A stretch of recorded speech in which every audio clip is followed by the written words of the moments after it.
broadcasts you all, and then you'll see the participant number go up.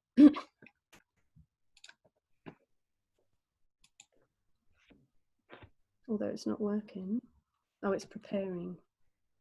What does that mean? It's not done that before.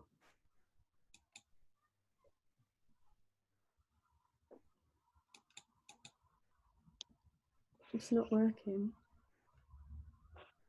So we need to send Kabir a message. Just is preparing. Never done that before. I've got a broadcast button. Do you want me to press? Oh yeah, maybe try that, yeah. We're broadcasting. Ah, lovely, thank you.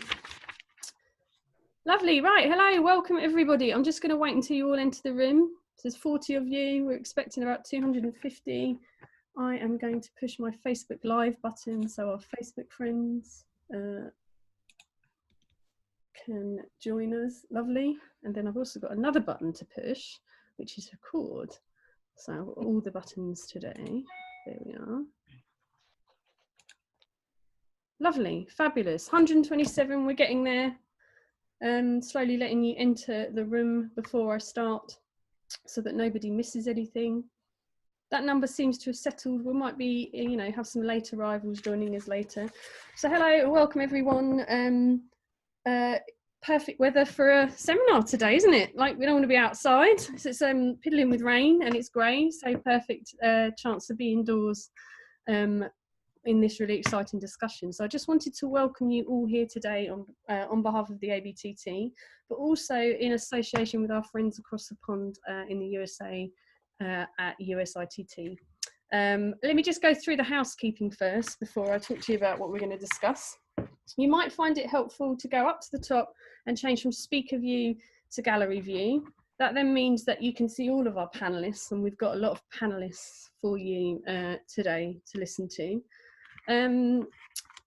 They have some bits and pieces that they want to show you today, so don't be alarmed. When they screen share, the screen share shuffles them all out of the way and pops them all off to one side so that you can see the content. Don't be alarmed. When the screen share goes away again, they all come back, so don't worry about it. So don't be alarmed by that. You're not controlling that.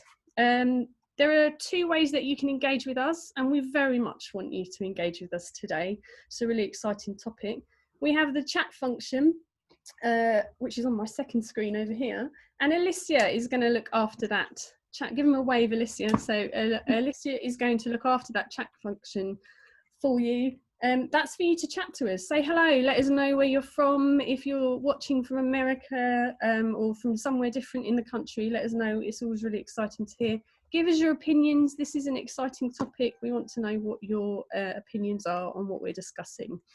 So that's the chat function. We will also be pinging you all the relevant information about all the really exciting events and theatre that these guys are producing so that you know exactly what it is that they're doing. Lissy will forward you links to all of those things. If you have a question, please feel free to use the Q&A tab. So the Q&A tab is just at the bottom, just pose a question.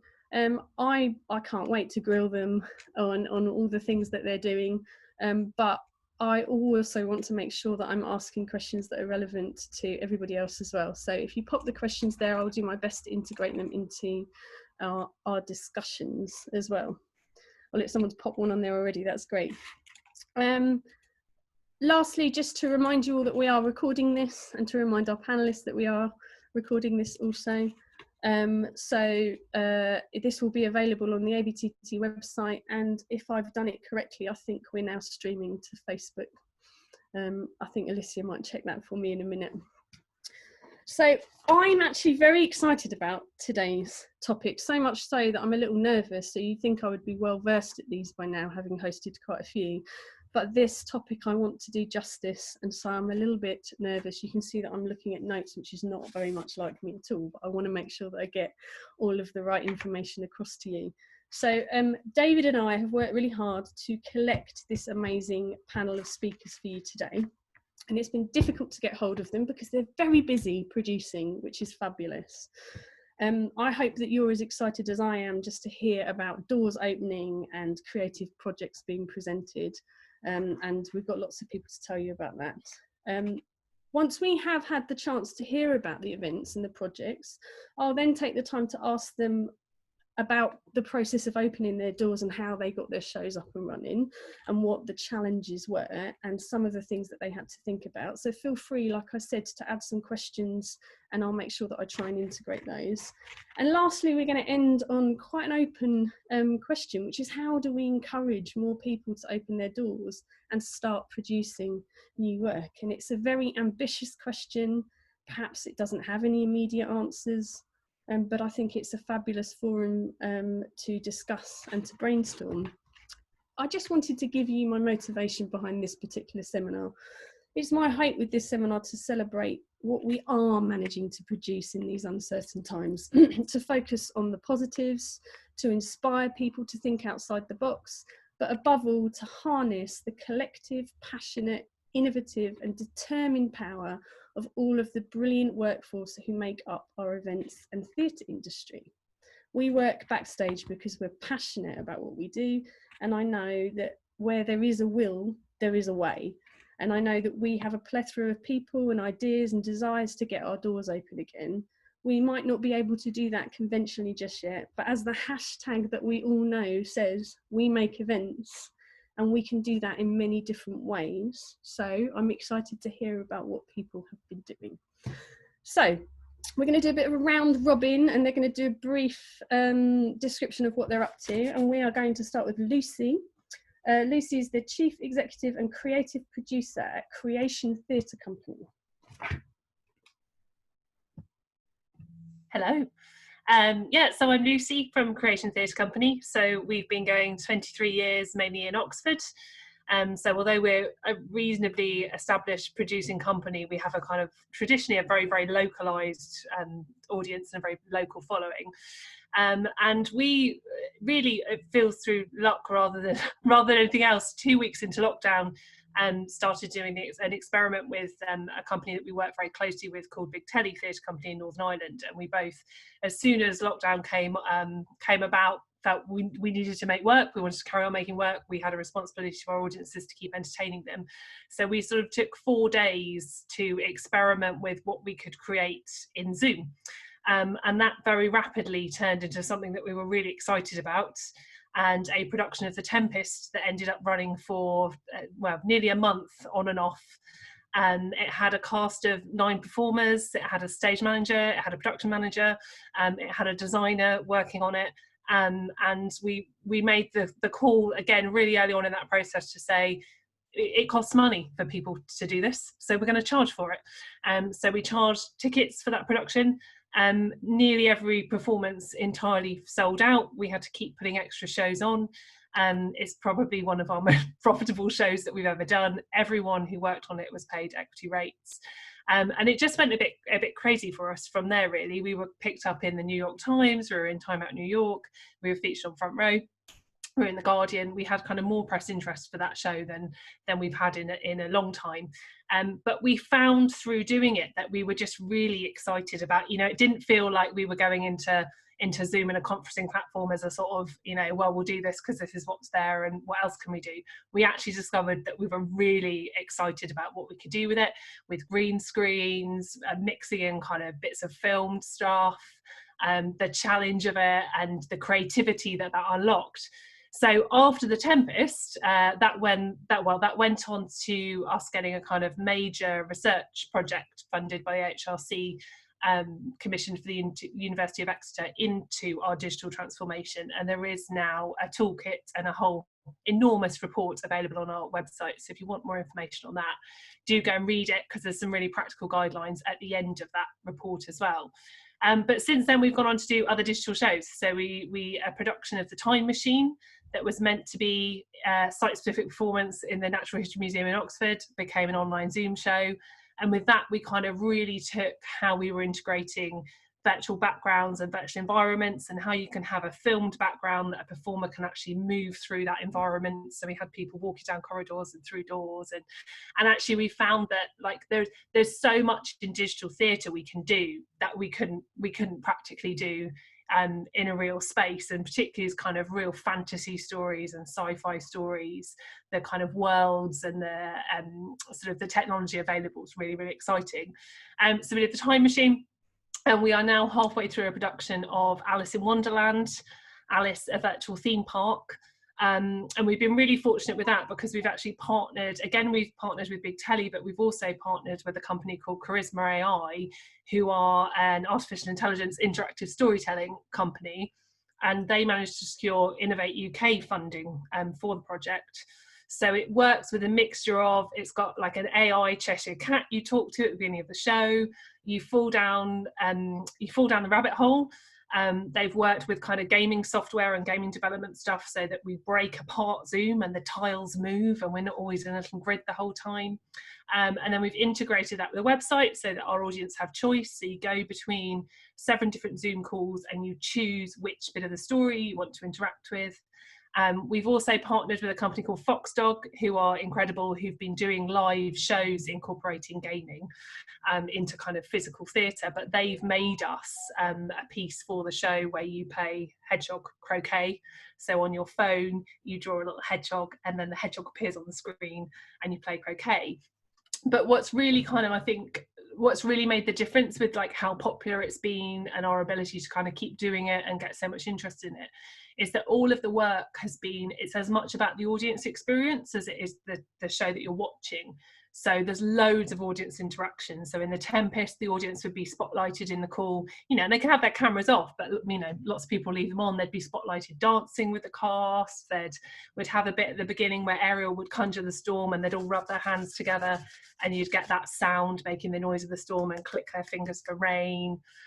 In Alice, you play musical statues with the Red Queen, but you see like the rest of the audience in there. So we're finding that, you know, it's not a replacement for live theatre.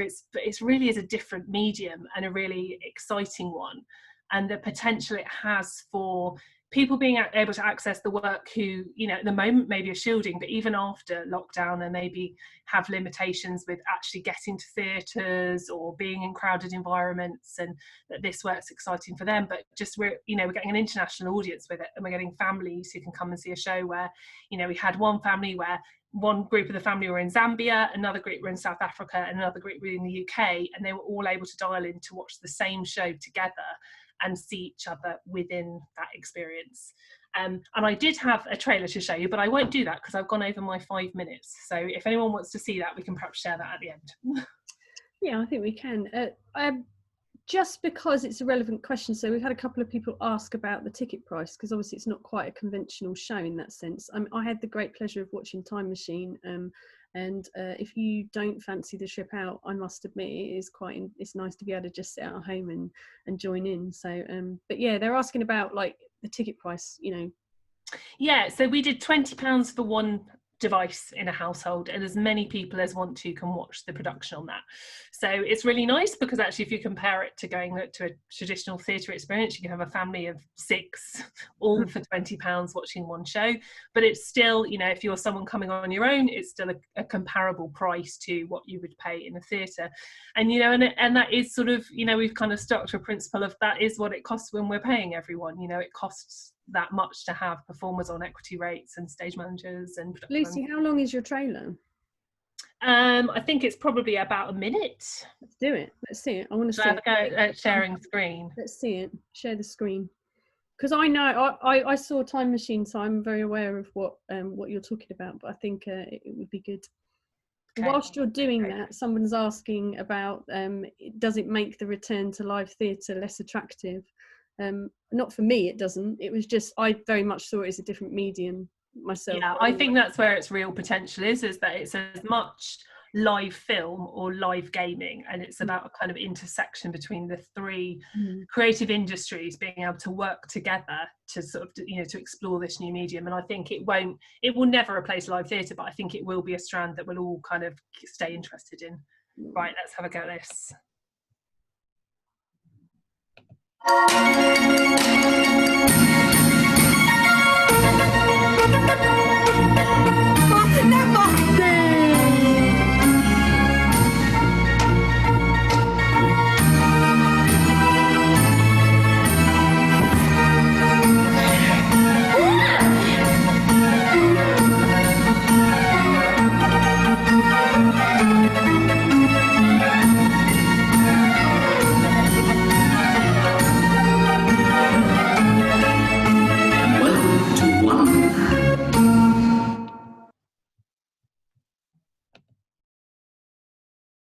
There we go.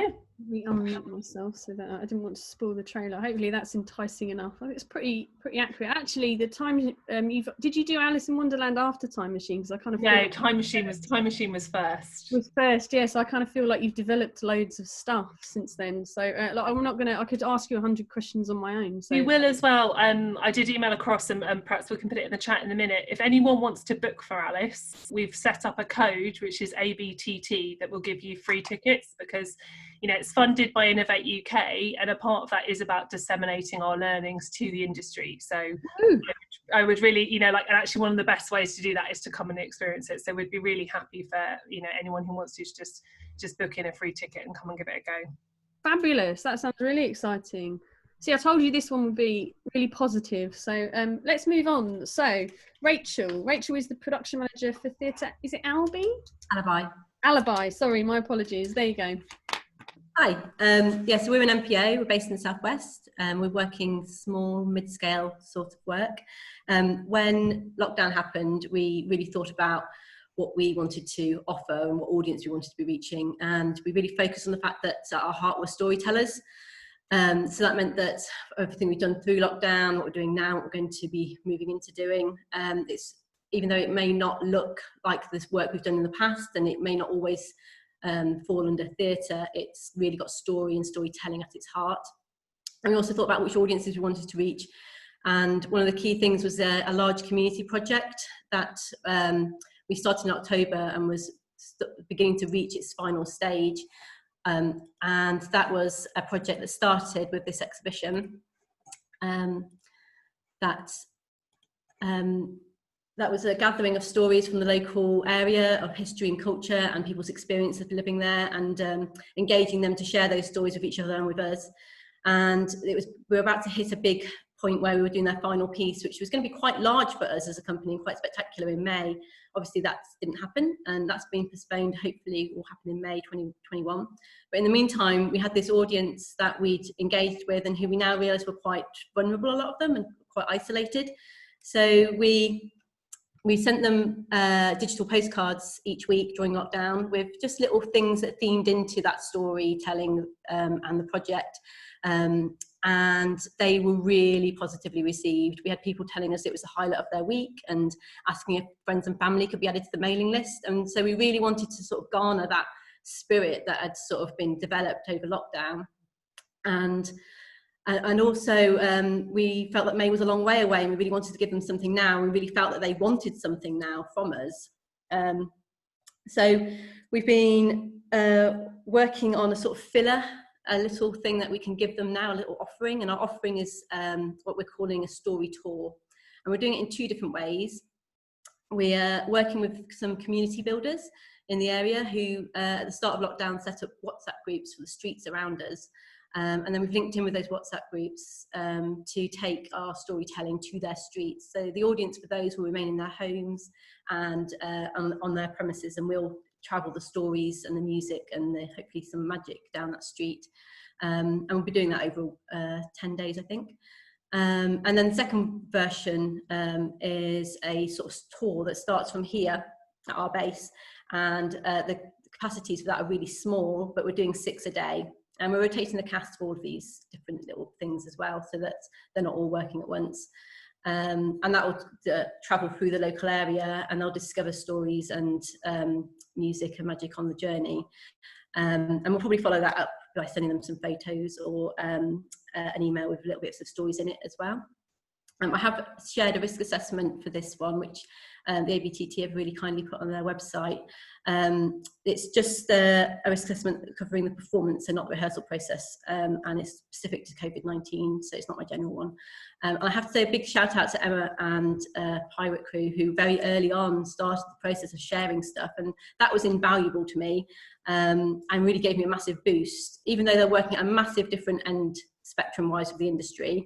To me, just seeing that there was other things that people were doing that were on my wavelength, and I could see myself considering these same risks, maybe not coming up with the same conclusions in terms of managing them, because we're very different ends of the spectrum, but it was still something that I could really relate to. And I also talked to other local companies in the area who were doing similar things in different areas, and we talked to each other and shared stuff. And so I really recommend doing that, just getting out and talking to people who are making stuff, because they'll value you coming to them as much as you'll value what they can give you. The second project that we do is a schools project. So every year we visit local primary schools, and we visit normally about 70. We visit about 13,000 children. So that was another audience that we really wanted to keep and key into. This is sort of an example of the sort of thing that we take into a school. Here it's lit under theatre lights because it also transfers into theatres usually. But it is a complete show, and I would like to think quite high quality. I know that schools work often gets kind of diminished a little bit and not thought of as such a high art form, but actually we're really proud of what we do with schools. So this would go into a school hall and would see around about 200 children per show. So in June and July, I started talking to head teachers. I read all their guidance as well, because I wanted to be on the same page as them and wanted to be sort of aware of what I could practically do in a school, but also wanted to get real feedback for what their reality was for them, for their staff and for their kids. And that's another thing I think that's really guided our projects, is that in all the instances we've been really talking to our audiences about what they want and what they feel comfortable with as well. So for this one, the main thing I took away from talking to the head teachers was that they really wanted us to be there. They really wanted to have us come visit them. They couldn't really, don't really know yet how much that will form at all, but we've started to form a good idea of that, and this is going to happen from October, hopefully. So we're going to have, for this, instead of a show in a hall, we're going to have 3 actors that will go into schools, individual actors in each school, visiting bubbles of 30 kids per time. So because they're visiting classrooms, they're not doing a full-on show. It's more like a character in conversation. They'll have their costume on when they arrive, and they'll have maybe a rucksack with props in that they can take out and interact with. And so we want to do quite a lot of wraparound work with this to make it more of a fuller experience. So I've been working with a lot of variety of different freelancers to create little satellite projects that accompany it. So there's an animation that will happen before where we go in, which has got music and narration in, that kind of a precursor to us being in the space. And then there's also a full education pack. There's going to be some sort of activity that children will be able to do prior to us coming that will be integral to the show. We're not sure what that is yet, but it might be they make something that becomes part of the show. It might be they learn something to become part of the show. And there'll also be some follow-up work that might link more in with literacy, like writing letters to some of the imagined characters or something.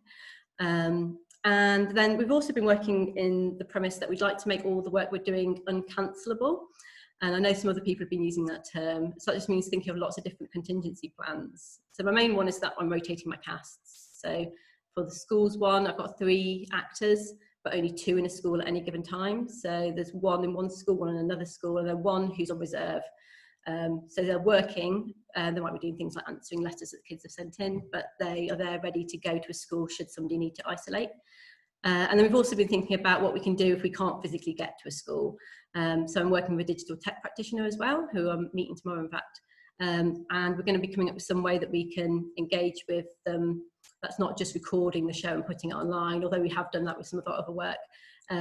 This is going to be hopefully something that can engage them on a different level, which will be the fallback plan if we can't actually go in, and might even work out to be something that can take further afield outside of the Southwest potentially.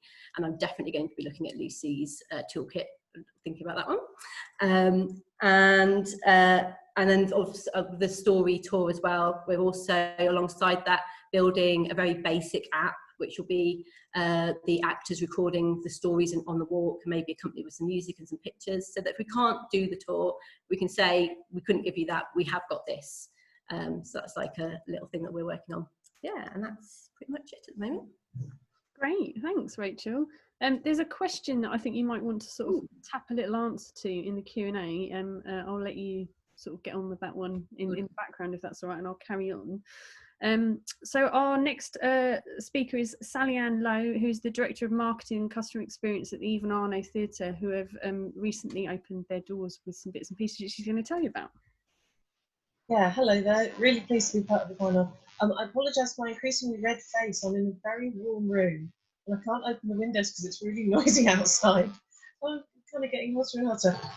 So I'm going to just tell you a little bit about where we are at Yvonne Arnaud. If anybody doesn't know us, we're a smallish venue, Receipt 586 in Guildford, built in 1965. It's a Grade 2 listed building. It's kind of lost its shine a little bit over the last few years with a history of producing and receiving drama. We've now got a new team. We've all been there about a year to 18 months, and we're trying to sort of bring a bit of a new light on the venue, trying to buff it up a little bit and reach out to new audiences, really develop the programme. So we're looking at all kinds of things. And as you can imagine, we were very excited, having been there about a year and things were looking good, and then this is something kind of brought us screeching to a halt. So my story isn't about one particular great big lovely project that we've done. It's a story about a small venue responding to this with a new team, and a mainly elderly core audience as well, who are not digitally used to us at all. Just trying to get them to book online has been one of the biggest challenges for me over the last year. But actually, weirdly, that's a lovely byproduct of what's happening at the moment, because the box office isn't open and they have to book online. So that's something. So obviously we closed in March, the same as everybody else did. Furloughed just about everybody, but kept the box office manager on, which was the smartest thing we've ever done, because we've had lots of lovely donations and loads of goodwill for our audiences. So that was absolutely worth us doing, and I'm delighted that we've done that. And we've spent a lot of the time planning, as you will all have done, and then unplanning, and then planning a bit more, and then unplanning again, and and then deciding perhaps that we shouldn't be planning, let's just wait and see what happens. So we've been doing loads of stuff. And as we all know, we've got to be beyond flexible. We've just been covering for each other. I had bar training last week in order to prepare for the events that we're starting to do now. So we have been reaching out to local artists, performers, all sorts of groups. We partnered with Guildford Shakespeare on their Zoom version of Wind in the Willows a couple of months ago, which went down really well and made me really interested in what Lucy was just saying about that production. So I want to look at that a bit more carefully, because again, it was wonderful to reach out right across, you know, people from New Zealand and Canada and all sorts of places getting involved, which really gave us good food for thought. So we're just dipping our toe really into what's possible, bearing in mind our core audience, and also the fact that we are not a digitally confident venue at the moment, for whatever reason that has been.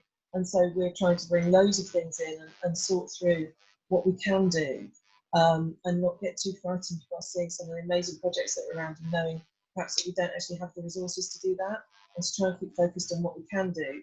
So we partnered up with Guildford Jazz, and we did one gig that sold so fast. We did another gig in our garden. 45 people came. It's a tiny, tiny drop in the ocean, really. That's helping us see how things might go, how we're going to reorganise the venue, how we can control how many people get in the loos at one time. All those kind of really dull, practical things that venues are going to have to think about as we go forward in this situation. We've got the chief exec taking tickets. We've got the techs doing the bar, for better or worse. That may or may not be a good idea, but they seem to be quite happy with that. And that jazz went so well that what we've done now is put on some stand-up comedy. We've got some more music in the garden over the next few weeks. So that's great. We can see there's an appetite for audiences wanting to come back. And everything we see, they are so excited to come back and to join us. So that's hopefully a great indicator for everybody else. As a result of that, we're going on sale next week with Mischief Theatre in September, and also with a production that we're pulling together, which one of our trustees is Penelope Keith, who you will know from, or you may not know, from the 70s and 80s on sitcoms on the telly. She's helping pull together a production, a four-hander that we're going to do on stage, again, just to help us test the socially distanced seating inside and all our capacities. So that's amazing. And then we are looking to pull back our own productions into next year as well. So that's something, if we're going to talk about producing a bit later, I'd be interested to learn from people's experience with. It's really important to us to come out of this being as robust an organisation as we can. We've had to make loads of people redundant, which is absolutely heartbreaking, particularly when we had to call Panto a couple of weeks ago, and we just knew that we couldn't sustain where we were. We're not an NPO, you know, the ticket income is absolutely everything to us. So we're coming at this again from, you know, our own perspective. We've, as I say, reached out to lots of local groups and artists and helped us perhaps embed with the community a bit more, which is really interesting. And what's become just really clear to us is that there's no one size fits all for this. You know, we're all bringing something different to how we do it. And it's so important to have events like this where we can learn from each other and steal things. So I've already been making notes just from Lucy and Rachel of what you've written. I'm sure there'll be plenty more. But also knowing that we need to have the confidence to do what's right for our own organisation as well. And not feel, I guess, set back when we see people doing these amazingly huge projects, and just know that what we can do in our community or in our spaces is important. And so that's kind of our story. I come to you as a marketing person and not a production person. But you know, we're so keen to be part of this and to see where we can go over the next few months. And hopefully if we come back again in 6 months' time, we'll have something more glamorous and exciting to talk about. Thank you, Sally Ann. I'm very excited. Obviously, I'm sat in Guildford. You're just down the road from us, and at the Guildford School of Acting, the Eve and Arno are very important in how we work. We work together a lot. But I think it's also, it was David and I's intention to make sure that we included a smaller regional venue in this, because of course the financial challenges that they have are somewhat different to venues that potentially get funding from other places. So I'm so excited to see that your doors are open, albeit just for some jazz at the moment. But it's really nice to see that you're open. Thanks for joining us. Lovely. Right, okay, so let's move on. Ian, let's talk to Ian. Ian's in America. Oh no, Canada, my apologies. Both, except the border is closed right now. So I'm on one side of it for the time being. Ian wears many, many hats. He's a designer, a producer, educator, and a researcher. So let me pass over to him and he can talk to you about some of the things that he's up to at the moment.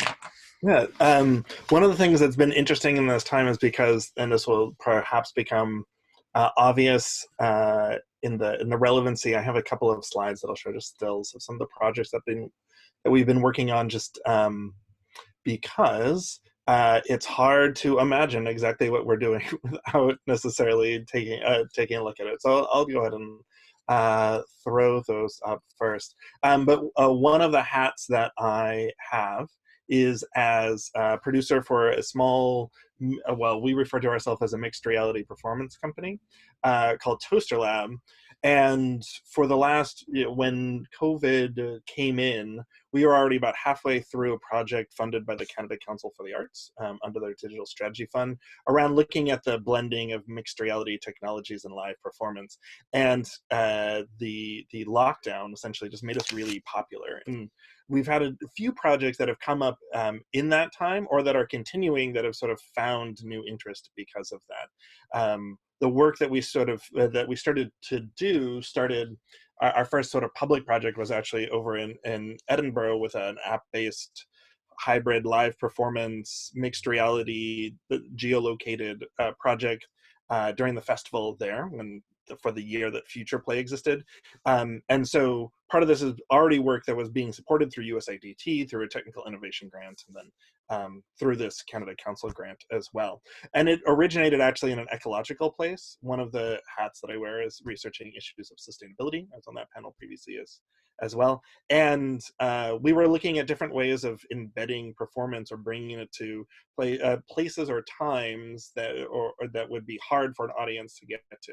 So looking at site-specific work and how we could support that. And a lot of that is adapted into what we're doing. So a few of the projects that we've been doing, and we've been working in this model, which we refer to as a boost, which we sort of stole from an internal process in Google. They don't do it anymore, so we're okay to say it out loud, in which they would embed like a specialist team within other companies. So we've been doing a lot of work that's partnering. The project that I have up here is a streaming dance performance that we did with a company based in New Mexico, well, between New Mexico and California. called Dancing Earth. And in this, there were 6 different performers who were each in different cities, including one who was coming from outside of Wellington, New Zealand. And they're performing live in front of green screens. This is not entirely unlike some of the process that Lucy was talking about. And actually the toolkit that Lucy mentioned is something that has started to be integrated into our curriculum at the university that I teach at, York, here in Toronto. And so we have this, we were actually using Skype because it functions with, for those who are familiar with various video protocols, it has an NDI function in it. So we were able to bring it directly into a broadcast switcher and created a streaming performance out of that. One of the things that we learned from that actually, that is sort of forefront on our mind now, is the first time we did it as a public performance is the first time everything part of it worked. Which is always the way, but then it became something that the liveness of it sort of gets lost a little bit. So one of the things that we're working on for future iterations is how do we better engage the audience in the idea that this is a live project. Earlier in the summer, we also hosted a hackathon where we had 5 different teams developing work that was looking at streaming, but also especially looking at low bandwidth scenarios and looking at increased accessibility of this distance performance that might integrate either virtual or augmented reality. This came out of a partnership with Nakai Theatre in Whitehorse in the Yukon territories, where there's very strict data limits. And so we were looking at different ways in which the technology would be able to be used, because as more people might be able to access an individual performance through digital streaming, we're also concerned about this issue that then there are those who don't have either the data access or the technology available to them. So how do we maintain that it's actually a net increase in access as well? In about a month, we're launching a project that is another app-based project, which has been in the works for a couple of years, called Trail Off, which is going to be in Philadelphia. And it had 10 different writers create audio narrative. Some of them are dramatic, some of them are more towards poetry, in which through an app that through your actions of moving through various trails in the circuit trail system around Philadelphia, that it corresponds to what you're doing, time of day, and weather inputs to sort of customize the telling of the story and your guidance through it as well. So looking at moving things into individual experiences that maintain a bit of the theatrical feel, so all done through spatialized audio. It's an entirely audio-based project. The same week, the Venice Biennale Theater Division is actually still happening. They originally delayed it from July, but it's still happening in September. And we've been collaborating with a company here in Toronto called DLT Experience. They do site-specific immersive shows, and there was a commission for a project that is now going to be opening on September 15th in Venice, in which we're creating a VR component to it. And so this has been a really interesting project, also just in terms of the hygiene. It's still a one-on-one performance, but it requires somebody putting on something and bring in an audience. And there's a lot of protocols that have been instilled within that. And so that's been a project that's both been about how do we technically provide this experience, which has sort of like the audience, the rabbit hole for coming into the experience is through this VR experience. And that's always sort of been the case. But then how do we also do that and work within sort of the public compliance of public health and making sure everything is hygienic. All the performers are actually on their way there right now so that they can go through a 2-week quarantine, and they'll be able to interact with each other once they get over there. And a number of our production team are actually now staying behind because of the issues with borders and actually traveling. And so the last project, which is something on the horizon, which because this is technicians, I thought it would be okay to share a more technical diagram. Essentially, one of the big questions that we're looking at now that we've done a bunch of streaming type events is this question of how the audience can ruin a show, which is sort of how we frame the distance that we have through the plausible deniability of presence, of not being in the same room with somebody, like somebody just coughing or actually yelling or being able to get up and leave. And so we actually are looking forward to, there's a production of Orestes that we'll be doing or supporting in the coming year, in which we're looking at creating an interface that goes and takes the streaming system and wraps it around a more interactive system that allows the audience to interact in different ways, if for no other reason than so that the performers can actually hear in real time the audience, even if they were to do nothing. So the importance of that. Yeah, these are some of the projects that we're working on, and it's interesting because a lot of this technology, I'll stop the share now, a lot of this technology is work that we were starting to do with a project called At a Distance, where we were trying to create conceits as to why people couldn't gather, that we were going to have a touring festival production where a performer couldn't be there because they didn't want the carbon footprint of the travel, somebody couldn't afford it, somebody couldn't have the family time, somebody couldn't get a visa, and we were building all of those conceits. And now we're in a situation where we don't need to invent them. So it prepared us really well to be able to pivot a bit in what we were doing. But there's still as many more questions as we figured out how to do anything. It just leads to more.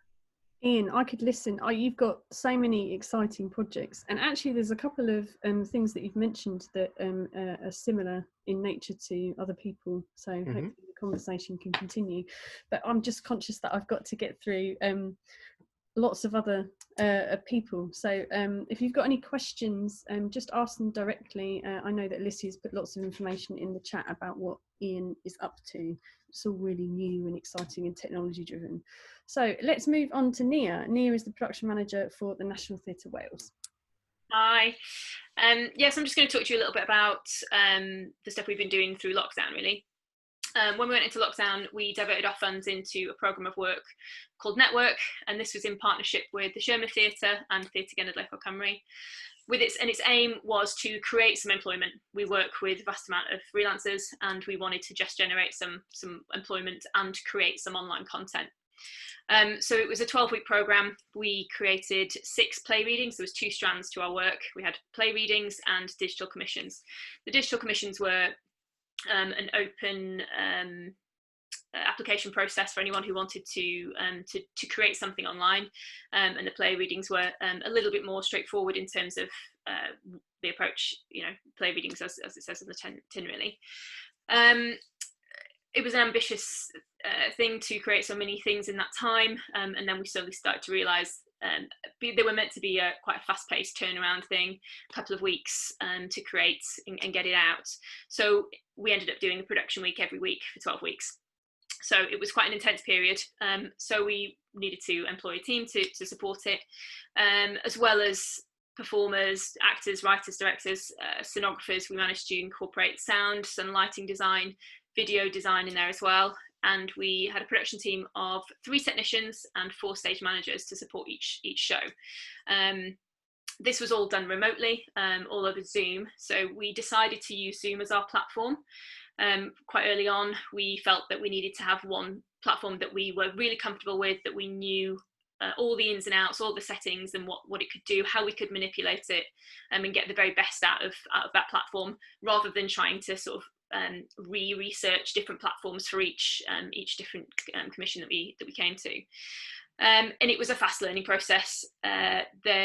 Not just how we would do things technically, but how we create and how it's perceived online, in terms of how you make a show with how do the actors respond to each other in terms of the nuances of body language. Like the directors had to be very much more direct, and we had to sort of establish some ground rules early on to say it's okay that it's the way people speak to each other needs to be a little bit more direct than you would in a rehearsal room.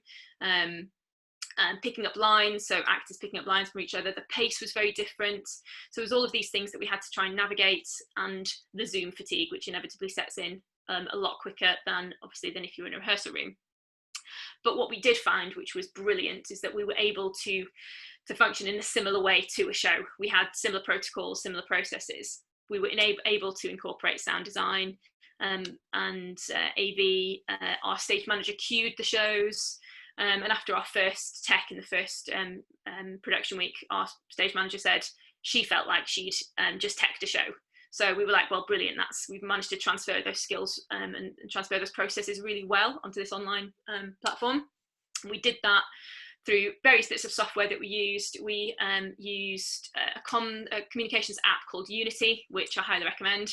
It's not cheap, but it enabled us to be able to have the comm system as you would in a theatre. It meant that the performers could be doing their thing on screen, and we had our production team backstage talking on comms with virtually zero latency. So that was a huge plus for us. A quick rundown of some of the shows we did. We did a live puppet show. We did some of our shows incorporated audience interaction, which was fantastic. We sort of had a front row and a back row audience for some of these things. So our front row was live on the call, interacting with both pre-recorded and live content, live actors. We did a show with families, so we had the families working with writer, director, designer to create their own stories and their own show, and they put on their own show. We did a performance from Hillside in Mid Wales. We did another interactive show called Go Tell the Bees, which was meant to be originally a parade down the streets of Pembroke as part of a much bigger project. Obviously we couldn't do that, so we then found, how do we transfer this onto online? So we did a digital parade on Zoom. So we had 100 people interacting again with live actors, and some pre-recorded content as well, and they were all encouraged to create something as part of their parade, as though they would have done if they were coming to the streets of Pembroke. And then we would cut back to spotlight everybody, you know, dancing and doing some of the dance moves, and with waving their sunflowers and such, which worked really, really well, and it really felt like a community sort of being brought together. One of the things we were super proud of as well is that we managed to do a live dance performance, which in itself on Zoom was quite challenging, but we managed to do it from Cardiff, Spain, Manchester and Ethiopia. So we had 4 performers in all of those locations performing together in time to the same music on Zoom, which was, yeah, we were super, super chuffed with. So so that's kind of a rundown of what we've been doing, and the program of work that we've managed to put together in lockdown. Fabulous, thank you. Right, let's move on to Bola, if she's there, that is. Her video's gone off, so it might be, David, remind me where she is. She's somewhere exotic. Bola, there's Bola. Bola's in Lagos, aren't you? Ah, there we are. So Bola, creative director of Telltale Productions. Hi. So, can you hear me? Yes, we can, yep. Okay. My name is Bolanle Stephen Atitebi, and I am a theatre artist, performing artist. I am also a theatre director and producer. And recently I'm working on a digital play called The Art of Facing Fear. And The Art of Facing Fear first premiered in Brazil early this year in June. And it was devised specifically for Zoom.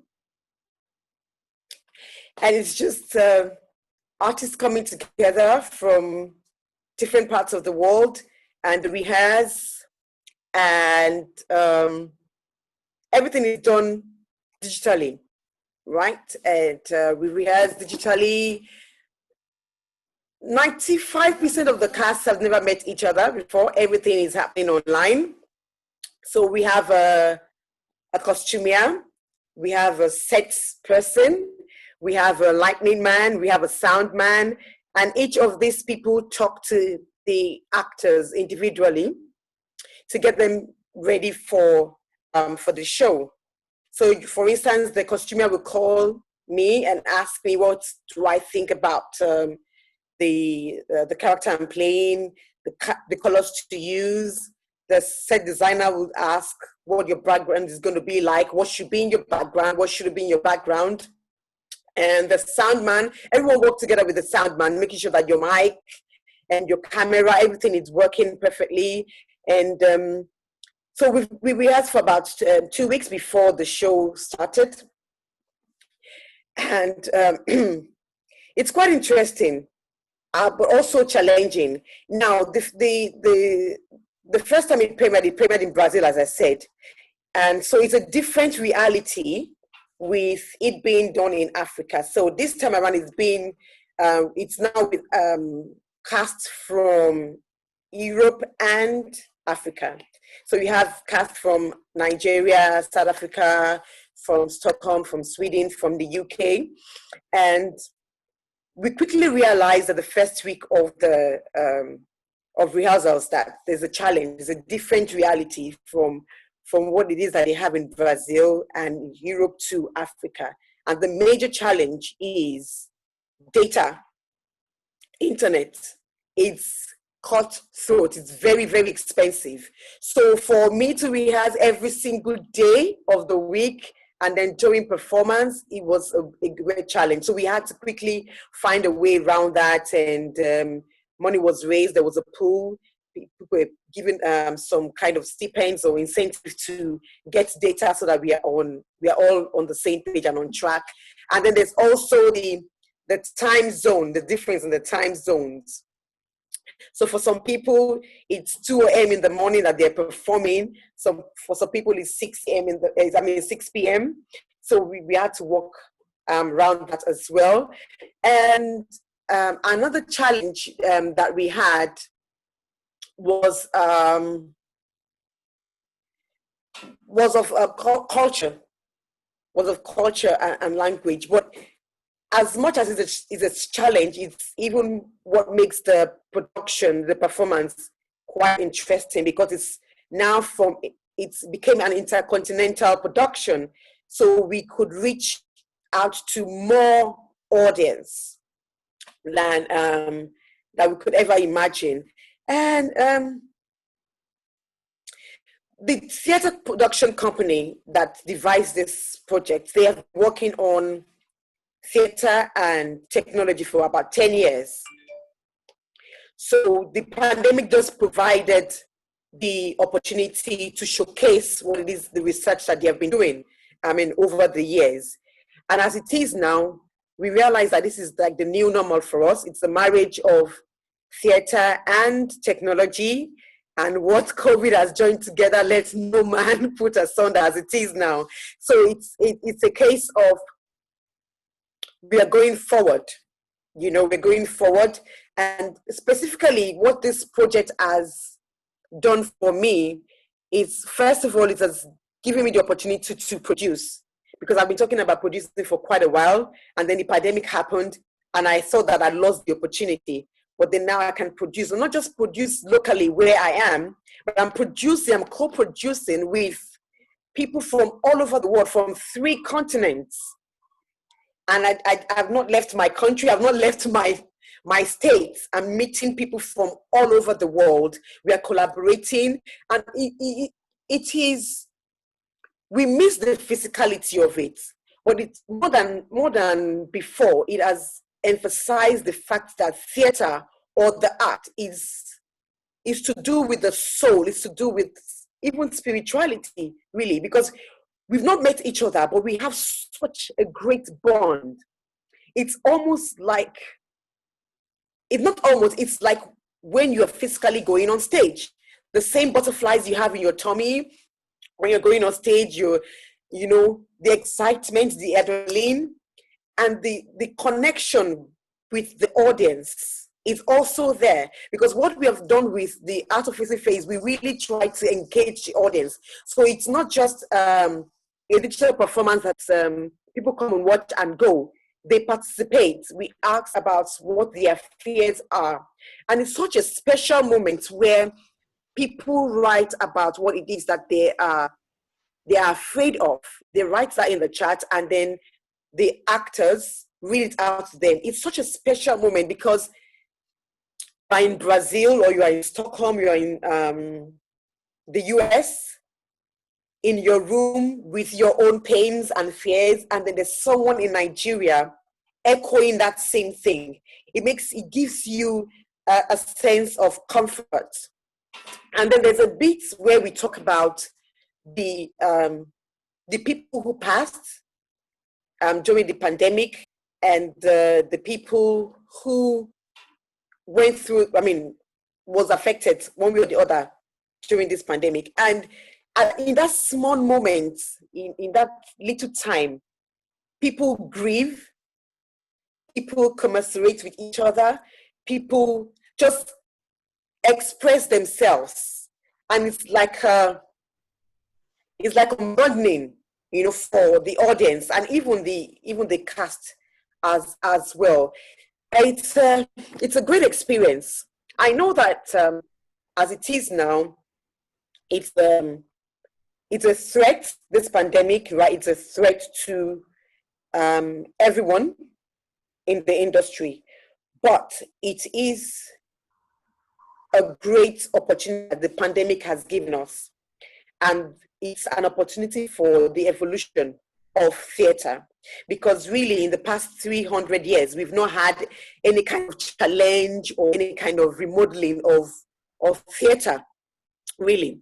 But this now, it's giving us an opportunity to reinvent, not the old way, no, the old way is there, but to reinvent what it is that we have now, to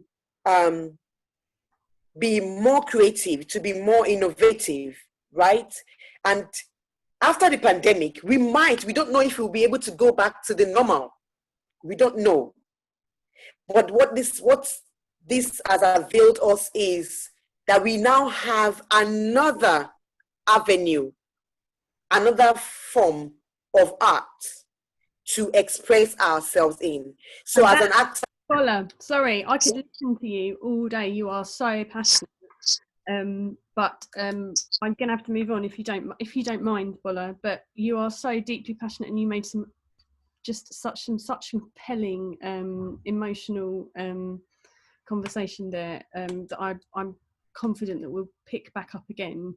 And you're absolutely right. I think that we are sort of verging on perhaps creating a different type of theatre, and that potentially we could discuss that later on about whether there's a place for both in this going forward. I also really love that you had a sound person and a lighting person, and that they were, you know, I'd quite like that job, do you know what I mean, of telling the actor of what to put in the background and how to light people. Maybe I could become a Zoom lighting consultant in another lifetime, maybe. Lovely. Okay, so let's move on to Michael. Michael was a bit of a late addition. He literally just popped. I'm so excited to have Michael with us, because I had the greatest pleasure to go to the Donmar and see Blinded. I actually went to a theatre, and it was the first time I'd been, and I was super excited to be there. So this is Michael. Michael is the theatre manager of the Donmar Warehouse, and I'll let him talk to you about the piece that he is showing live, I might add, at the Donmar. Hello, yeah, thank you. So I think what I'll talk about is the process we had as we moved to getting up an audience into our buildings again.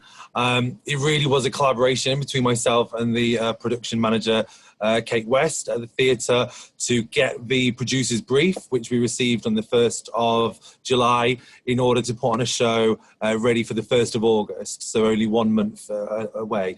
And there was 4 very key points we did in order to achieve what we have.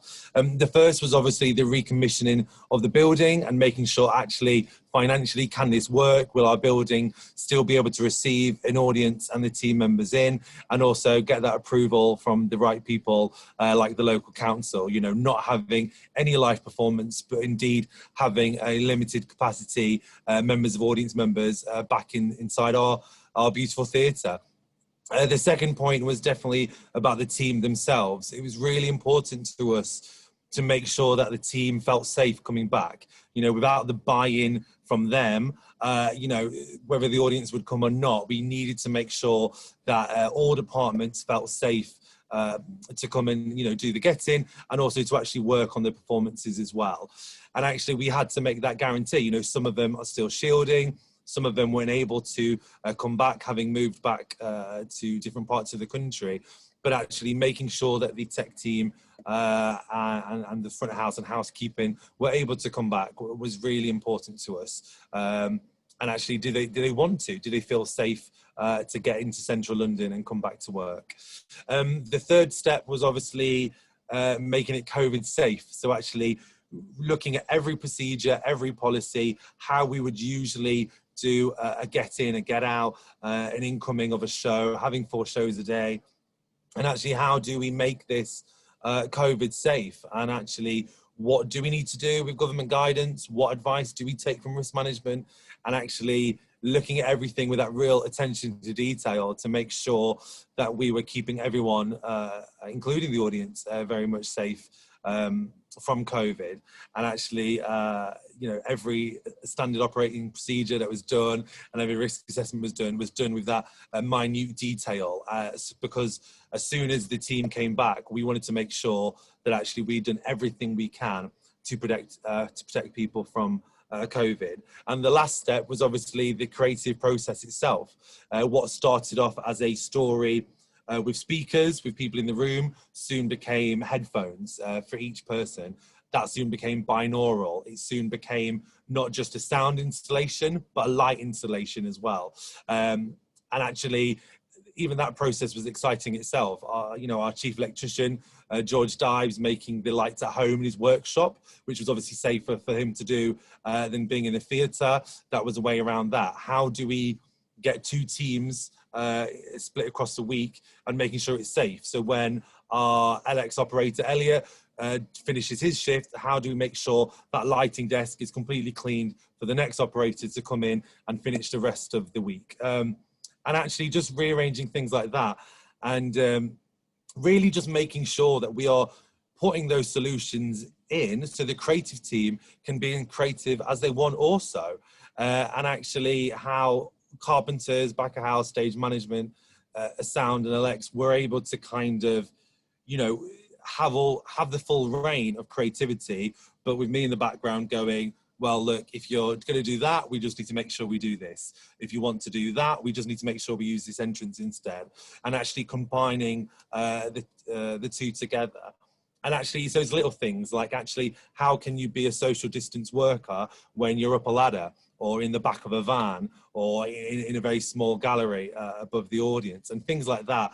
And we've, you know, I'm so proud to say we've been able to make it work. And actually, all the team at the theatre were good as gold. And actually, it was difficult wearing visors and face masks during a very hot turnover. We've obviously had the heat wave as well, which is always exciting. But, you know, they have all adapted very well to their ways of working. And I couldn't be happier with that.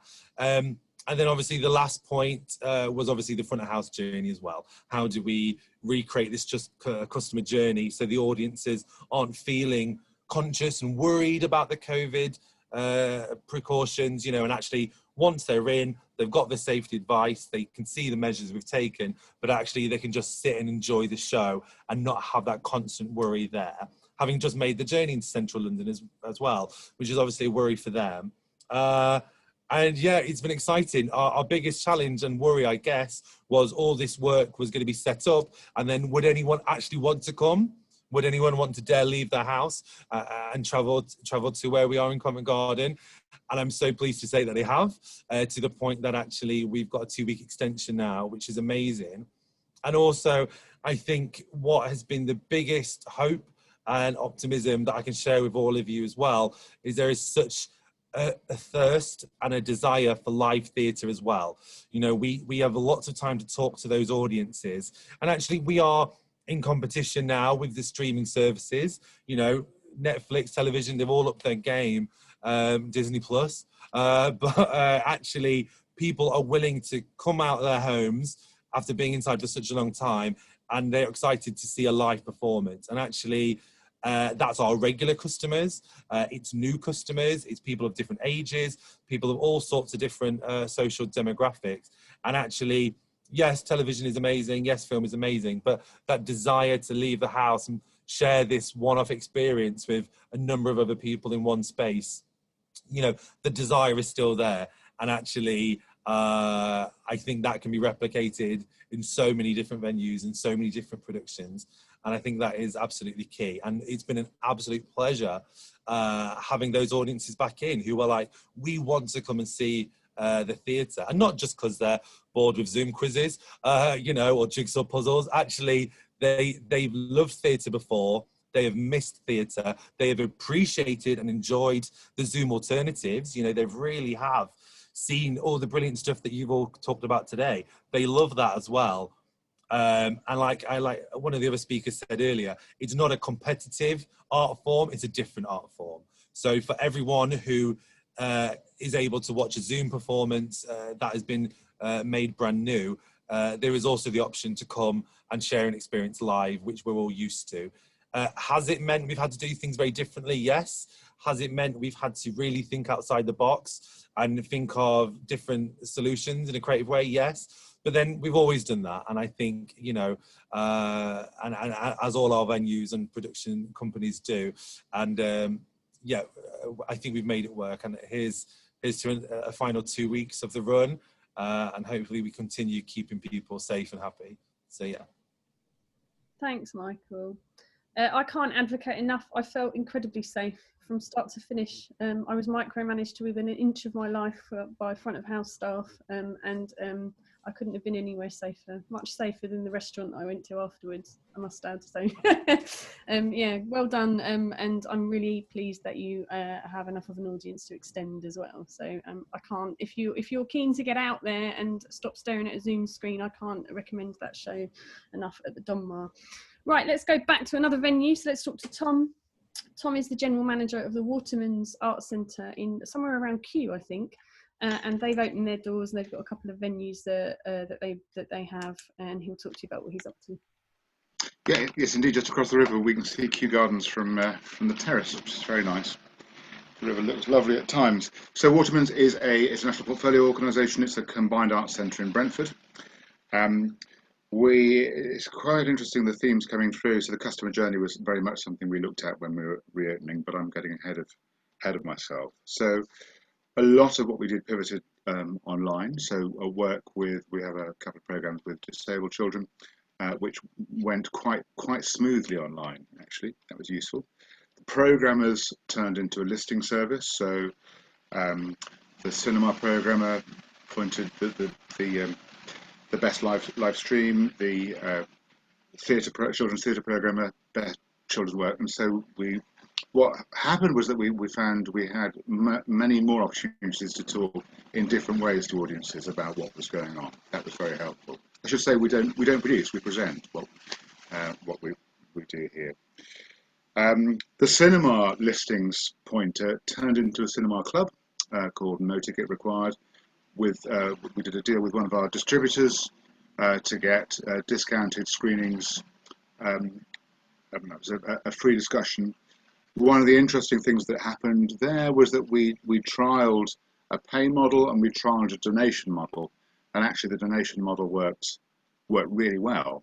And in terms of income at the moment, our donations are ahead of budget, and the budget was, you know, a pre-COVID budget, so that totally works.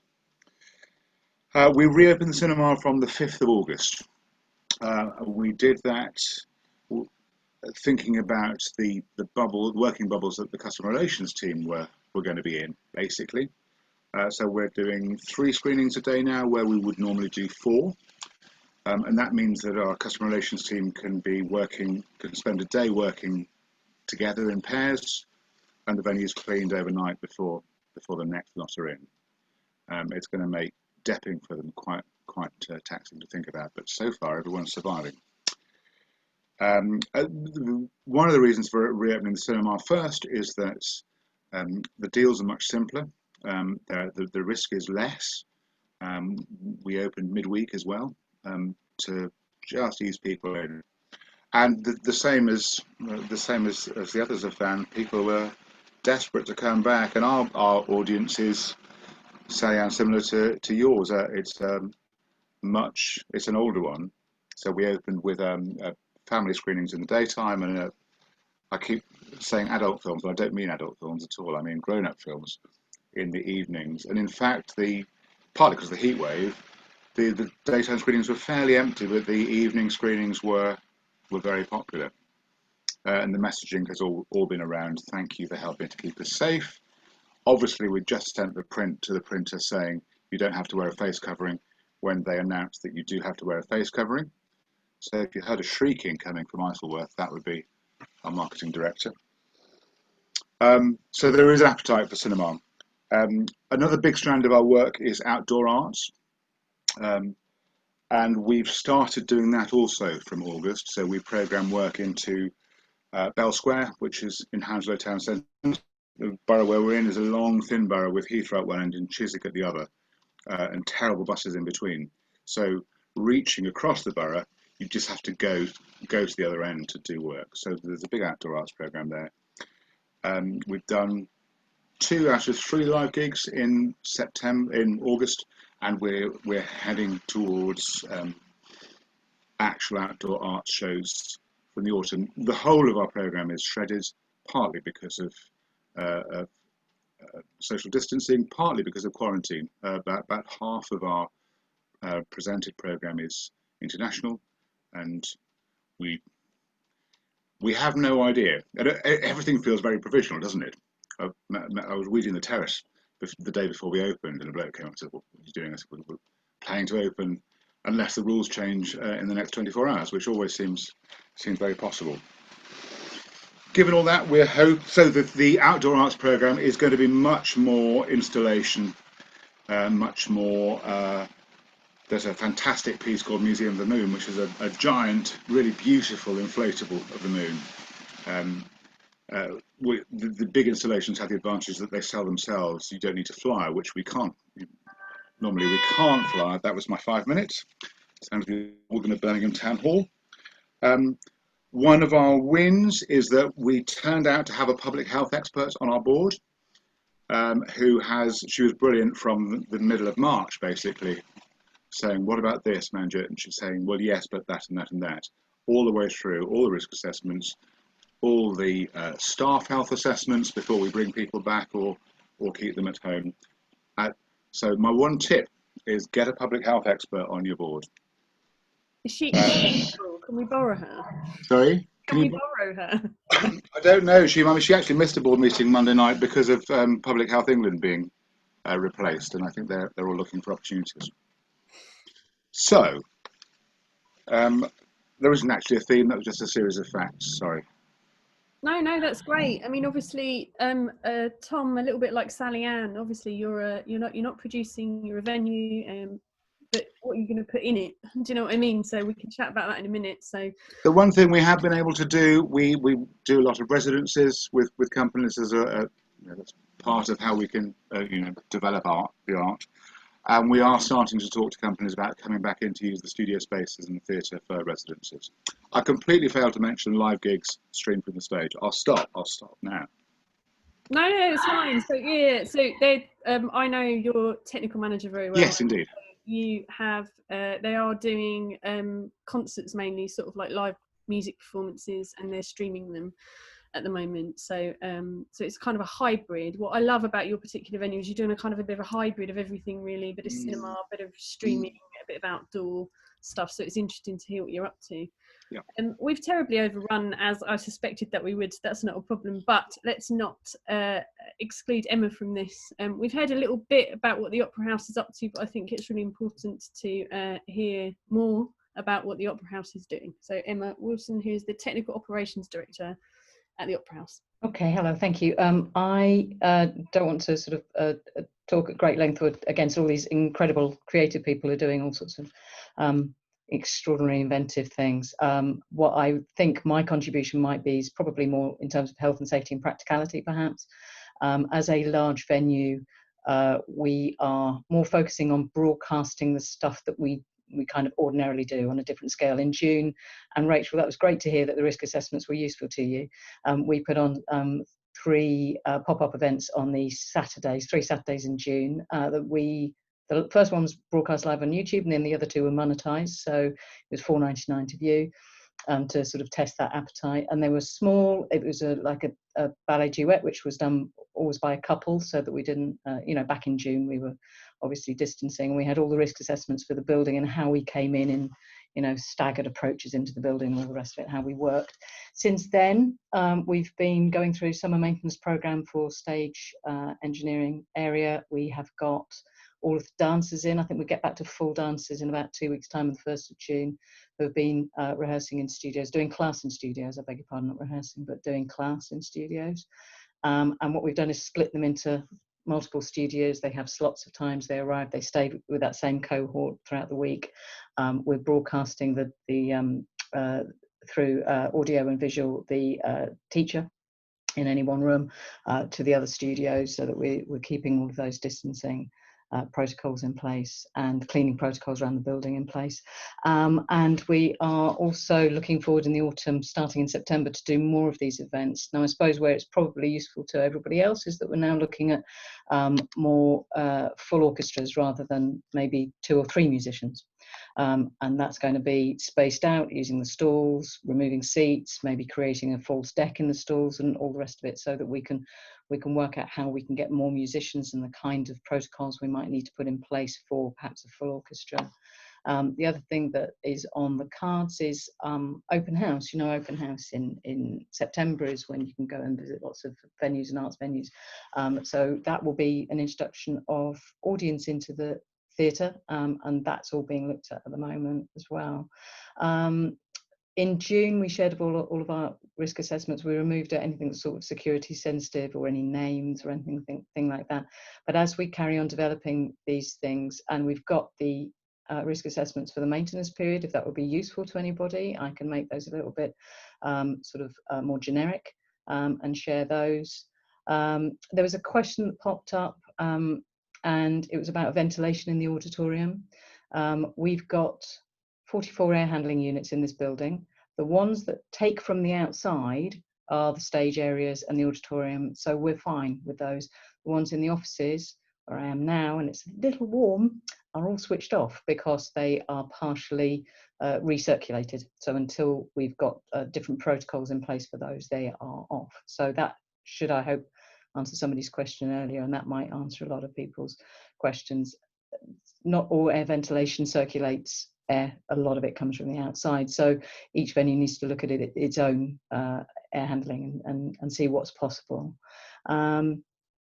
I don't want to take up too much time because I know we're running out of time, but if I can add anything practical to the ABTT website for people to share, then I will. I'll do that over the next week or two as we develop risk assessments for September onwards, if that's useful to anybody.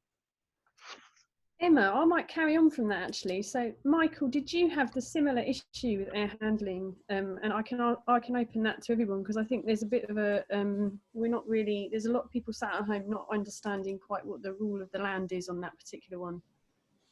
Yeah, so we had to make sure that there was no recirculation in the venue at all, looking at everything like that. So it was fresh air in and extract out. Which obviously made it a bit tricky with the hot weather as well.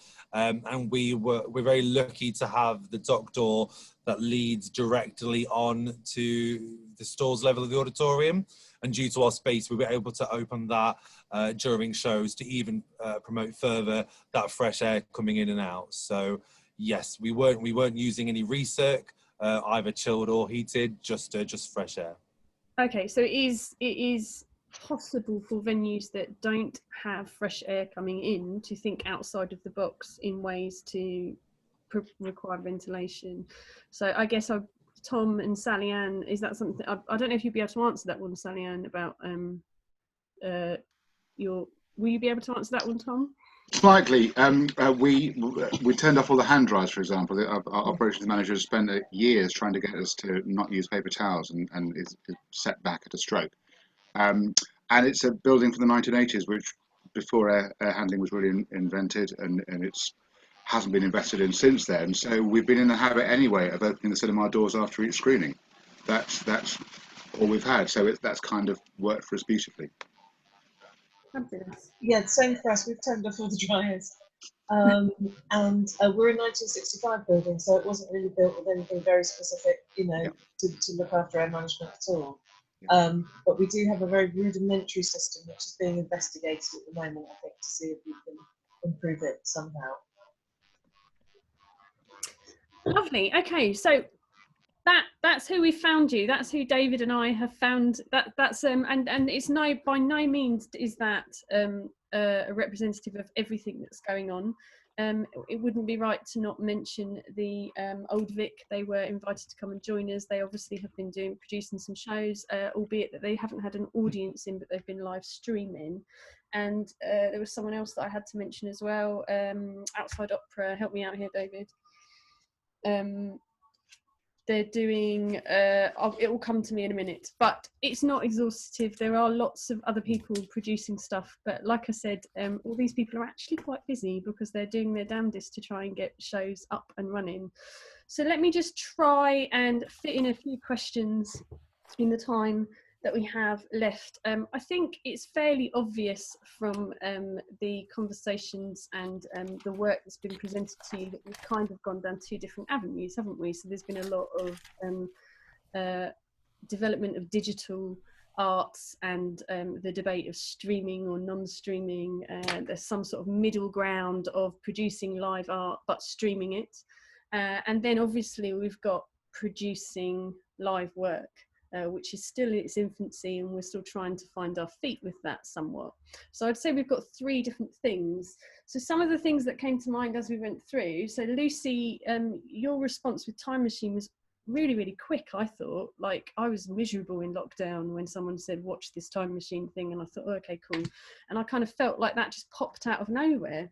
I kind of feel like you're probably going to become some amazing person that leads the field in this kind of area. One of my questions was, do you think that there is an appetite to develop a platform for a show platform? So for example, we're on Zoom webinar, which is more expensive than Zoom Pro, for example, and I'm assuming that you're using Zoom. So is there now an appetite to go to Zoom and say, we want a Zoom show, a Zoom theatre show version of software? And Ian, I think you might have an opinion on that particular thing.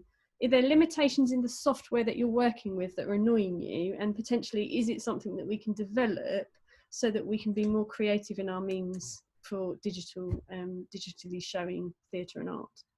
Oh yeah, I mean, absolutely. We've got like big funding applications in that I don't think we'll get, but we're having a crack to develop a new platform and work with some developers to get something that's more creative. You know, Zoom is brilliant for conferencing, it's great for situations like this, but it has lots of challenges with how, you know, like every piece of like R&D we do with actors, the first question they ask is, what we want is just two screens next to each other, so there's just two of us talking to each other.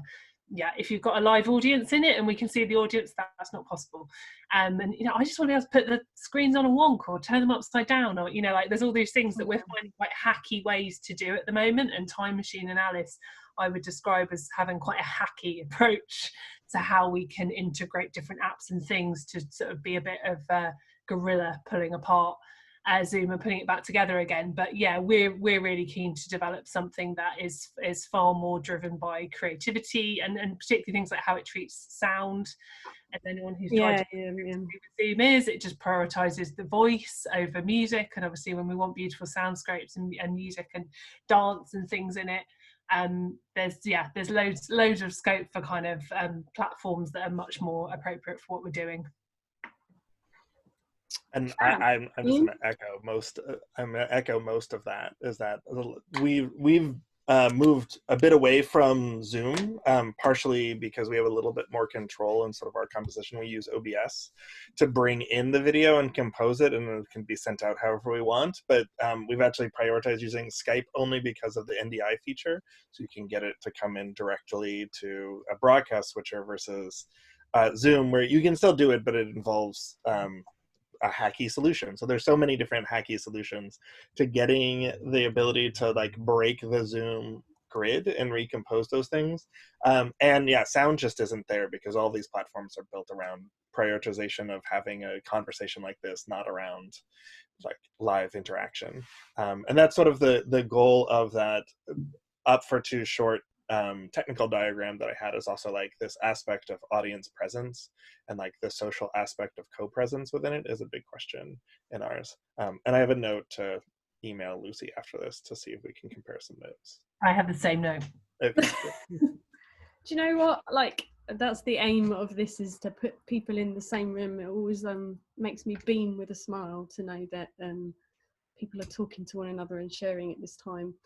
So I had another question, which is probably to Bola and to Lucy, really, as producers. You guys have produced digitally now. Do you think you're ever going to go back to doing it the the old-fashioned way, or are you now a convert to this new way of working? Okay, so as I said earlier on, we're not sure if we get back to normal. This seems to be new normal, right? So it's a marriage that we just have to make work. So for some people, it will be convenient, it will be easy. For some, it will not be. But it is definitely something that we need to work on. We'll make a lot of mistakes, you know, we'll take a lot of risks and all that. But at the end of the day, you'll just have to make it work. It's the way forward as it is. So you sound like you're going to go with the flow of where you can go. Lucy, how do you feel about? I think we're like, at the moment, we're just so excited about it, and we're finding so many interesting, like, new creative possibilities that we'll keep exploring it because we're excited. We're seeing new things we want to try. I think the other thing that it's kind of really shown us is that we moved very quickly on time machine, because we were it was a collaboration with the Wellcome Centre for Ethics and Humanities. So they're sort of top researchers into sort of health and science and things that might happen. So we were working on a show before lockdown about pandemics and how there will be a pandemic and it will wipe out a big chunk of the population. This is going to happen, they were telling us, and we're still working with them on workshops with children and stuff. And when I caught up with them recently, they were like, well, the big concern is that everyone's just busy thinking about COVID, and there will be another one. There definitely will be another one. And I think it kind of really shows that we've always had risk assessments, and our big risk registers for organisations are like, oh, risk of, a downturn in the economy, risk of making a health and safety mistake. And we never had on it risk of a pandemic. And I think we all have to be thinking, however much we want to go back to live theatre, and we very much hope to next year and start to kind of build it back in and have the two things running concurrently, it's part of our risk management now that we all have to be prepared for the fact that even if COVID goes away next year, because of globalization and, humans, destroying the rainforests, there probably will be other pandemics in the future. And actually good risk management is actually having other ways to work, other ways we can engage with our audience, that we keep going, and we don't just sort of have to pick up, we don't get caught out again. We all kind of have work already that people can access in different circumstances. Cool. Rachel, so obviously you've had to very much adapt the way that you produce and work. The same question to you, really. Do you think that, sounds like you've adapted quite well, but do you think you'll just go, will there be a return back to the way that you worked before? It's really hard to tell. We've definitely learned a lot, and everything we did loads of stuff during lockdown that I didn't talk about, which you can find on our website under Things for Now. We learned a lot from that experience and how we engage with our audience. I think we've learned a lot about audience engagement from our end in terms of what they want from us, and I think we may just help us develop work in a different way.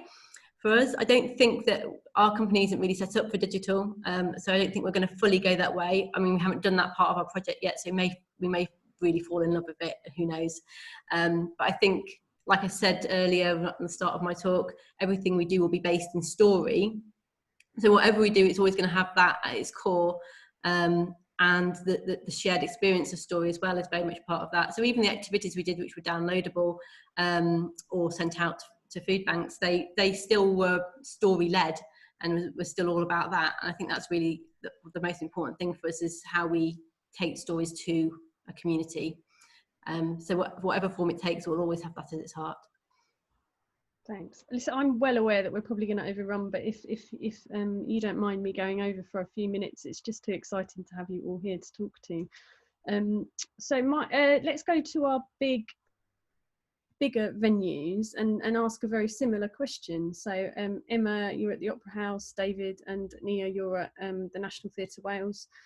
You have adapted your styles and your processes to try and give us something in some form. Is that just a stopgap for when you can return to something that we want to do live theatre? Yeah. We want to do live theatre, that's what we do.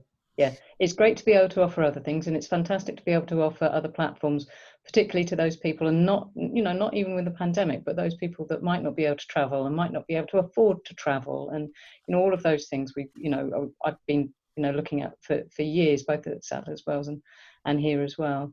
So it's great to be able to widen those possibilities for people and be able to engage people that don't have the physical or the fiscal possibility of travelling to our venues.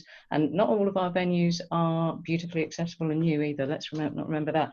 But we make live work, and we want to make live work, and we want to invest in the future of the technicians and the production teams, and you know, you teach on those courses as well, Meg. That's what we do. We tell stories to each other. We've done this since the beginning. Since we started developing language, we tell stories to each other, and we need to do that live, and we need to do that face to face, and we need to be able to see each other and hear each other laugh, hear each other breathe. That's what we do, and we're going to carry on doing it. There are some stop gaps and there are some new things, but this is really early days. This is a, you know, we're in a huge state of flux at the moment, and I applaud everybody here who's doing such great work to try and get something to make people feel engaged and to engage individuals and their communities, and I think that's fantastic. But live work is what we do, and we're going to carry on doing it. Yeah, fabulous. I think we I mean, National Theatre Wales has done live streaming and various other forms of digital based work already, so that this has been a sort of learning process, and I'm sure it will continue to form part of what we do. I mean, we specialise in taking the work to where it needs to be. We're not building base, so we would do stuff on mountainsides and on trains and things like that. And I think this is another exciting platform performance environment that we will use. But I mean, the key thing and the most important thing is live. Otherwise, you're making films, and that's what makes the difference. And that's what the key thing is. Yes, I mean, you know, we need to get back to making live stuff, and we have been, and it's been a challenge, and it's quite exciting, and it's been very exciting. But it is, I mean, as Emma says, that is the core of our activity. But I think that we will continue to enjoy mucking about with computers. And there's a fantastic comment from Bola on the chat. Everybody read it now. It's fantastic. So let me try and get my brain into gear and form a link with all of this. So Michael, you're the conduit in all of this, because you've produced something that I very much loved going to live and seeing. So my question to you is there going to be something else? Are you, you know, can you might not be able to share that, you might tell me to shut up. Have your run has been extended for 2 weeks. What's next? Nothing confirmed or planned at the moment. This was very much a test. It was a test to see if people would come, would enjoy it, and can we do it. And hopefully, you know, if it was completely up to me, we absolutely would. Not only from an audience point of view, but also the employment of all our brilliant theatre team and all the freelancers that come with a production. So hopefully, I think we just, as an industry overall, not just our organisation, but all of us just need to remember that we're more resilient than we may think. And I think we can be very downtrodden sometimes. You know, we can often feel that the government or society is sometimes forgetting or underestimating us. But if you look at theatre and live art history, we've always had obstacles, we've always had challenges, and we've always come back, and we've always got over it. And I know even a few years ago, everyone was really worried about live broadcasts of theatres to cinemas and things like that. And actually, we've been able to make that work, and we've been able to find that balance. And going back to what Emma said, it is that need for live interaction. You know, we can all have a house party at home and we can all go get the drinks in, but as soon as the pubs were reopened, people flooded there. And yeah, it is absolutely amazing to reach a wider audience that do not have the luxury to travel in or do not feel safe to do so. But, you know, just like you can dance in your lounge, but it doesn't compare to dancing at a carnival.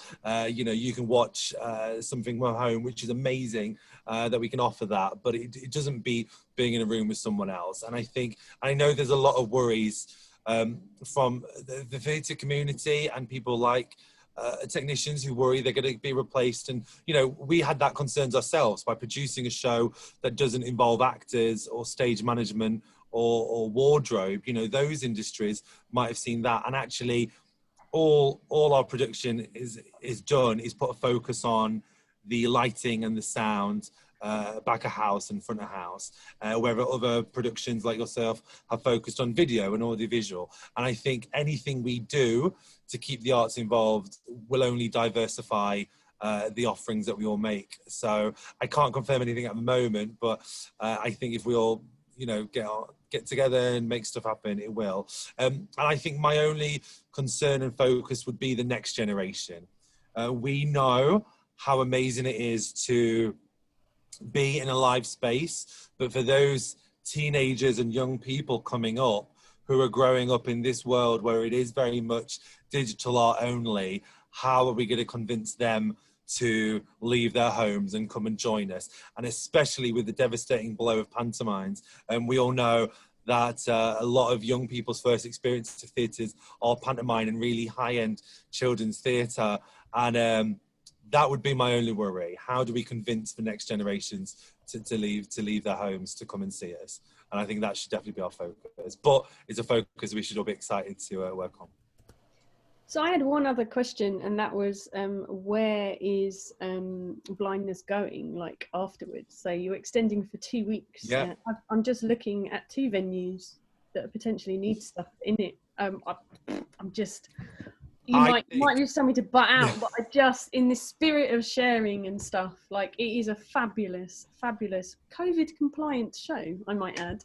I just wondered if you had any plans to not pop it in a box. I think there is a desire to do a tour. I'm not sure how far away that is, but I think it has to be right financially. It has to be right at the right time, and it also has to be done safely as well. You know, what would be an absolute shame if we managed to get through these 5 weeks having, you know, gone, yes, you know, everyone, staff and audience alike, felt safe. And I think if we were able to do it elsewhere, we just have to keep those standards up, which I'm sure we would be able to do. The winter is a worry. I think winter coming and all the guidance that might come with it will affect things. But as it currently stands, I think a tour would be great. So yeah. Yeah, again, not my call, No. but I think it's definitely something that could go to a lot of places. Yeah. So yeah, and let me just end with our venues, because I'm very intrigued with this notion that I'm sure our venues want to open, but do they have anything to put into it? So I'm going to go back to Sally Ann and to Tom, and I'm going to say, you're wanting to open your doors, I'm assuming, but is it slim pickings to find some stuff to put into it? Tom? Yeah, finding stuff of the right scale. I mean, we all, you know, the announcement was, yeah, theatres can reopen from Saturday. And I said, that's great. Here we are, fully rehearsed show, fully marketed. It'll be great. Yes. So finding the right content, finding stuff for which the sums will work. It's a small auditorium made even smaller by social distancing. Finding stuff that's available, working out how we can perform it safely. And so if somebody was to present to you something that was COVID compliant, would it just be a case of dotting the T's and obviously all of those things that Michael just said in terms of getting something up into your venue? Yeah, I mean, where we are now is a series of heavy pencils from the 2nd of October onwards, and we see how that goes. And fortunately, we're very well practiced at agreeing with artists to defer their contracts until, I think it says, no later than 9 months after the pandemic is over. So let me end on a question, an open-ended question that I've pondered all summer. I've had the luxury of a month off a few weeks off from teaching before I have to go back and inspire my next generation of production students. So my question to all of you is, how do we encourage people to produce work in this current climate? So obviously it's exciting that we've got Lucy working, and Bola and Ian, and you know, people are doing digital stuff. How do we encourage people to produce not conventionally, but COVID compliantly? And I'm well aware that you may all stare at me blankly for this one, but that is my question, if anybody is brave enough to answer it. I think we have, oh, sorry. It's all right, go on. I just think we have to remember that our audiences are there. I think we became a society of like really scared people, really anxious people, and wanting to do the best and stay at home for the guidelines. But we've got to remember the audiences we had before are there, and they do want to come back. And you know, that should be our driving force, communicating with our audiences and actually speaking to them, not necessarily making work we think they would like, but having outreach and saying, look, if you were to leave your house or access a digital piece of work, what do you want to see? And we will try and make the best quality art we will, and we'll make sure it, you know, when you do leave your house, it will be for the best experience. I can't really answer what would make us do it, but I can sort of partly answer why we're currently not rushing to do anything. And that's really, you know, like for companies that have no MPO funding, no core funding at all, it's all about the financial risk. I don't have the funds to have split costs.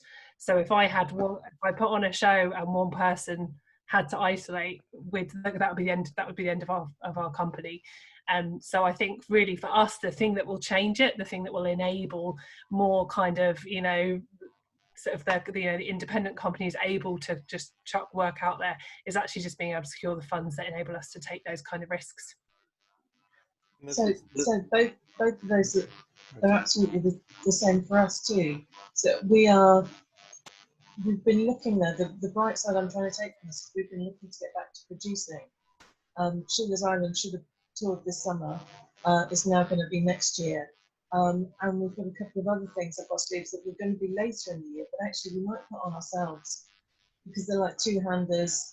You know, we've got one little four-hander thing that is being put together in September. It's only going to do one or two shows. It's not going to do, you know, a week or anything. But it's helping us. It's made us kind of jump a bit to take more control, I guess, because, you know, we've got producers moving stuff left, right, and centre. Things that should have been with us in the autumn and then the spring and then perhaps the summer and then perhaps next autumn. You know, you can't keep hold of some of those things. But what we can try and keep hold of is stuff we make ourselves. And who knows quite where that might end up, but it's certainly what we're looking at. Well, you're absolutely right, Lucy, about the finances. We've got an MPO, you know, if we don't sell the tickets for something, then it ain't going to happen. But also, we kind of feel this is an opportunity for us to get a grip more on a place we were going to go anyway, and see sort of how it shapes up. But that being said, you know, we're doing a lot of exploration at the moment into seeing how people want to come back. Fab. Listen, we've run over by 15 minutes, which I think was inevitable with this, but it's so exciting to listen to everything that you've said.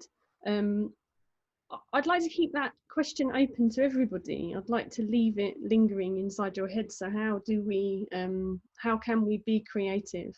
And I pour that out to producers and theatre managers and everyone, but don't forget our incredibly dedicated and resourceful technicians that are at home at the moment, probably on furlough. They are some of the most amazing people I've ever come across, and they work with changing boundaries and parameters at every given moment, and they will make something happen, whatever it is, whatever the parameters or boundaries that you put in there. And I bet you they have 100 million ideas. So my plea to you all is to get your thinking caps on. We're all very passionate about what it is that we do. If you even know me a little bit, you know that I don't really stop thinking, and I'm always trying to come up with a new idea. I can't talk much about it, but my commitment to this industry is that I will continue to come up with ideas, and my students, my production students, we will also do the same. I don't have the same financial risks that some of you have, but I have 3 year groups of fabulously dedicated and enthusiastic students.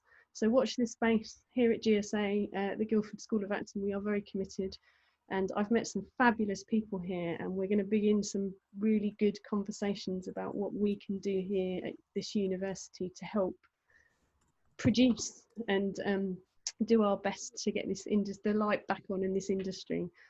But thank you so much for all that you're doing, and there's such diverse array of what's going on. I'm sure David and I have discussed the notion of live streaming. I'm sorry I didn't touch on it, but that could be a seminar on its own, to stream or to not live stream, and whether it's going to hinder or help theatre going onwards. But thank you so much for being with us. I hope that you've all enjoyed it. This is recorded. It will live on the land of Facebook, and Alicia will put it up onto the ABTT website. Today's seminar has been brought to you by the ABTT. It is our vision at the Association of British Theatre Technicians to inspire, to evoke conversations, to bring people together. Every seminar that we have hosted, we have gathered the information and hosted it on our website. It's become a hub of fabulous activity and SharePoint of health and safety information, and I urge you to go there if you need inspiring. And obviously we've got our guidance notes 101 to 103 that will help you on your way to reopening. So thank you very much to Alicia. Alicia has been giving you like so much information on the chat.